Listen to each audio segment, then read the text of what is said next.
உங்கள் தங்க நகை விற்று உடனடி பணம் பெற மேக்ஸ் கோல்ட் கால் 0444554545. திருவள்ளூர் மாவட்டம் ஆரம்பாக்கத்தில் பள்ளி சிறுமியை தூக்கி சென்று பாலியல் வன்கொடுமை செய்த நடுநடுங்க வைக்கும் சம்பவத்தில் குற்றவாளியை பிடிக்க முடியாமல் போலீசார் திணறி வருகின்றனர். குற்றம் நிகழ்ந்து ஒரு வாரம் ஆன நிலையில் 5 தனிப்படைகள் அமைக்கப்பட்டு விசாரணை தீவிரப்படுத்தப்பட்டுள்ளது. இதுகுறித்த கூடுதல் விவரங்களுடன் சம்பவ இடத்திலிருந்து நேரலையில் இணைகிறார் செய்தியாளர் பிரபு. அவரிடம் பேசலாம். வணக்கம் பிரபு. வணக்கம். திருவள்ளூர் மாவட்டம் ஆரம்பாக்கம் ரயில்வே நிலையம் அருகில் உள்ள குக்கிராமத்தில் இருந்து பள்ளி, அதாவது அரசு பள்ளியில் பயின்று வந்த சிறுமி ஒருவர் கடந்த சனிக்கிழமையன்று பாலியல் வன்புணர்வு செய்யப்பட்டிருந்தார்.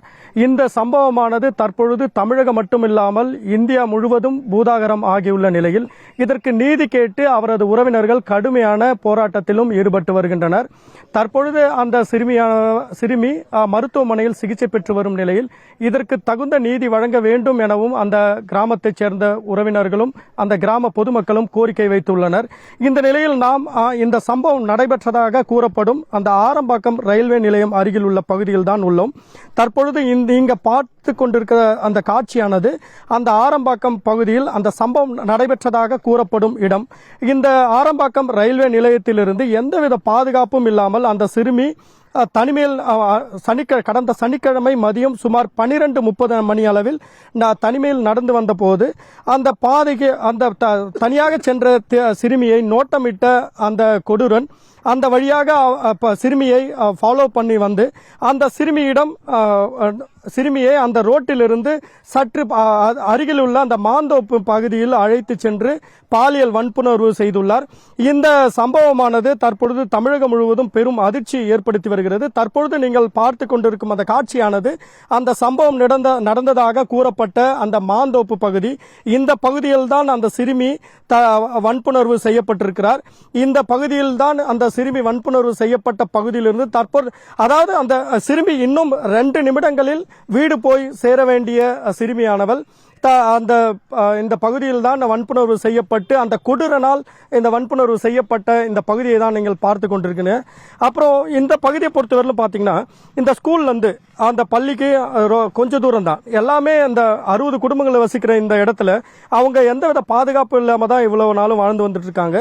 இந்த சிறுமிக்கு நடந்த கொடூரத்தை இந்த காவல் நிலையத்தில், ஆரம்பாக்கம் காவல் நிலையத்தில் புகார் அளித்தும் இதுவரை எந்தவித நடவடிக்கையும் எடுக்கப்படவில்லை என கூறப்பட்டு அந்த கிராமத்தை சேர்ந்த மக்கள் உறவினர்கள் வந்து ஆர்ப்பாட்டத்தில் ஈடுபட்டாங்க.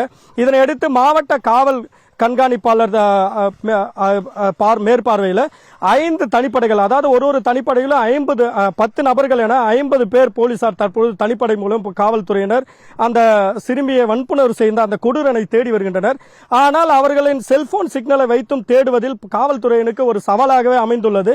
ஏன்னா இந்த பகுதியில், அதாவது தமிழ்நாடு ஆந்திரா பார்டர் பகுதின்றதுனால இந்த பகுதியிலிருந்து அந்த செல்போன் சிக்னல் மாறி மாறி ஆந்திரா தமிழ்நாடு என்ற காட்டுறதுனால அவங்க வந்து அந்த செல்போன் சிக்னலை வச்சு அந்த குழந்தை சிறுமியை வந்து வன்புணர்வு செஞ்ச கொடூரனை தேடுறதுல ஒரு பின்னோக்கி செல்ல வேண்டிய சூழ்நிலை இருக்கிறதாகவும் சொல்லப்படுகிறது.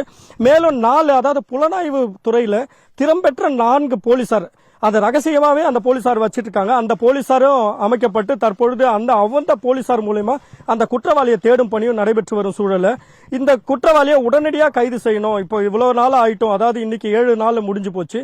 இந்த 7 நாள்லயும் அந்த குழந்தை கைது பண்ணப்படல, அந்த குழந்தைய வன்புணர்வு செஞ்ச அந்த கொடூரனை வந்து கைது பண்ணலன்னு அந்த உறவினர்கள் வந்து ஒரு ஆக்ரோஷமான ஒரு கோரிக்கையை வச்சு வராங்க. மேலும் இவங்களுக்கு தண்டனை, அதாவது இவங்களுக்கு இந்த கொடூரனுக்கு கொடுக்கப்படுற தண்டனை தமிழ்நாடு மட்டுமில்லாத இந்தியாவிலே இனிமே எந்த ஒரு கொடூரனுக்கும் யாரையும் தொடணுன்ற ஒரு நோக்கமே வரக்கூடாது. அந்த மாதிரியான ஒரு கொடூரமான கண்டிப்பா அந்த தண்டனையை அவங்க வழங்கப்படணும். அப்பதான் இன்னொரு குழந்தைய ஒரு ஆக்ரோஷமாக, அவங்க ஒரு கோபமா அந்த உறவினர்கள் வந்து தற்பொழுது நம்ம கிட்ட சொல்லியிருக்காங்க. இப்ப நீங்க பாக்குற பகுதியில தான் அந்த குழந்தையானது வன்புணர்வு செய்யப்பட்டிருக்காங்க. இந்த பகுதிக்கு தேவையான பாதுகாப்பு வழங்கணும். இந்த ரயில்வே, அதாவது ஆரம்பாக்கம் ரயில்வே நிலையத்திலிருந்து சுற்று வட்டார பகுதிகளை வடமாநிலத்தை சேர்ந்த மக்கள் தான் அங்க வேலை செய்யற மக்கள் இங்க தங்கி இருக்கிறதாகவும், அவங்க அடிக்கடி இந்த மாதிரி திருட்டு சம்பவங்கள் இந்த மாதிரி சம்பவத்தில் ஈடுபடுறதுனால வடமாநில இளைஞர்கள் இங்க எவ்வளவு தங்கியிருக்காங்க, எவ்வளவு பேர் தங்கியிருக்காங்க, எங்கெங்க தங்கியிருக்காங்கன்னு லிஸ்ட் எடுத்து எடுத்து அந்த லிஸ்டின் அடிப்படையில் அவங்களுக்கு அவங்க ஆதார் கார்டெல்லாம் பதிவு செஞ்சு அந்த குற்றவாளிகளை உடனடியாக கைது பண்ணணும். மேலும் இந்த குற்றவாளி கைது பண்ண மட்டும்தான் நாங்கள் இதை விடுவோம். அப்படி இல்லைன்னா இன்னொரு அடுத்த 2 நாளில் இது பெரிய போராட்டமாக வெடிக்கணும் அந்த உறவினர்கள் சொல்லியிருக்காங்க. இந்த போராட்டமானது இது சாதாரணமாக இருக்காது, நாங்கள் வேற மாதிரியான போராட்டமாக இருக்கோம் அப்படின்னு அவங்களோட கோபத்தையும் வெளிப்படுத்தி வராங்க. உங்கள் தங்க நகை விற்று உடனடி பணம் பெற மேக்ஸ் கோல்டு கால் 04445454545.